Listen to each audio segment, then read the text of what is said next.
विजयनगर के राजा कृष्णदेव राय को अद्भुत व विलक्षण चीजें संग्रह करने का बहुत शौक था। हर दरबारी उन्हें खुश रखने के लिए ऐसी ही दुर्लभ वस्तुओं की खोज में रहता था, ताकि वह चीज महाराजा को देकर उनका शुभ चिंतक बन सके तथा रुपये भी ऐंठ सके। एक बार एक दरबारी ने एक अनोखी चाल चली।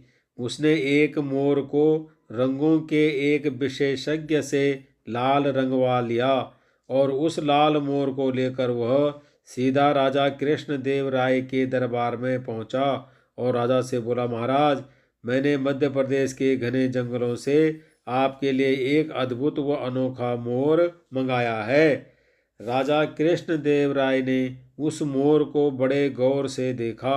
उन्हें बड़ा ताज्जुब हो रहा था। लाल मोर, वास्तव में आपने हमारे लिए अद्भुत चीज मंगाई है।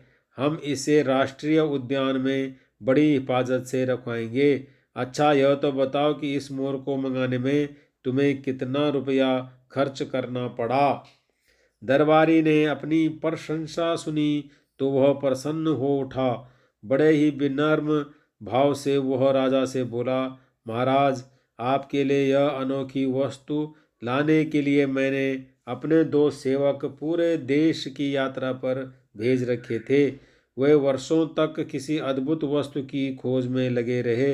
तब कहीं जाकर मध्य प्रदेश के जंगलों में यह अनोखा लाल रंग का मोर मिला। मैंने अपने उन सेवकों पर करीब 25,000 रुपये खर्च किए हैं। उस दरबारी की बात सुनकर राजा कृष्णदेव राय ने तुरंत मंत्री को आज्ञा दी, मंत्री जी, इन सज्जन को 25,000 रुपये राजकोष से दे दिए जाएं।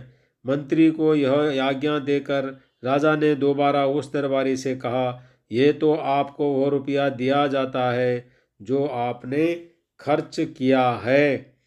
इसके अलावा 1 सप्ताह बाद आपको उचित पुरस्कार भी दिया जाएगा। दरबारी को भला और क्या चाहिए था। वह तेनालीराम की ओर कुटिल भाव से देखकर मुस्कुराने लगा। तेनालीराम उसके मुस्कुराने का मतलब समझ गया, लेकिन समय को देखते हुए उसने चुप रहना ही उचित समझा। तेनालीराम यह भी समझ गया कि लाल रंग का मोर किसी भी देश में नहीं होता, कहीं भी नहीं पाया जाता। उसे लगा यह सब अवश्य ही इस दरबारी की कोई चाल है। बस फिर क्या था, तेनालीराम ने दूसरे ही दिन उस रंग विशेषज्ञ को खोज निकाला जिसने लाल मोर तैयार किया था। तेनालीराम 4 और मोर लेकर उस चित्रकार के पास पहुंचा।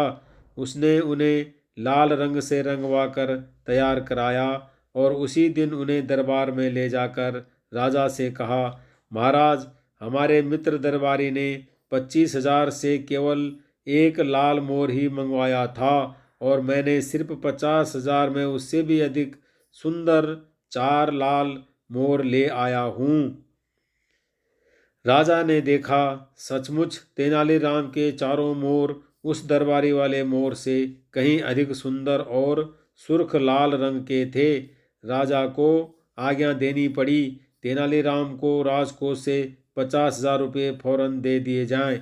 राजा कृष्णदेव राय की यह आज्ञा सुनते ही तेनालीराम ने एक आदमी की ओर इशारा करते हुए राजा से कहा, महाराज, पुरस्कार का सही अधिकारी यही कलाकार है, मैं नहीं हूँ। यह आदमी एक अनोखा चित्रकार है। यह किसी भी वस्तु का रंग बदलने की कला में निपुण है। इसी ने नीले मोरों का रंग लाल करने की कला दिखाई है। अब राजा को सारा गोरख धंधा समझते देर नहीं लगी। वो समझ गए कि पहले दिन दरबारी ने उन्हें मूर्ख बनाकर रुपये ठगे थे। राजा ने फौरन ही उस दरबारी पर 25,000 लौटाने के साथ ही 5,000 रुपये जुर्माने का आदेश दिया और चित्रकार को पुरस्कृत किया। दरबारी बेचारा क्या करता, वो अपना सा मुंह लेकर रह गया। राजा कृष्णदेव राय को खुश करने की सनक के चक्कर में 5,000 रुपये भी गंवाने पड़े।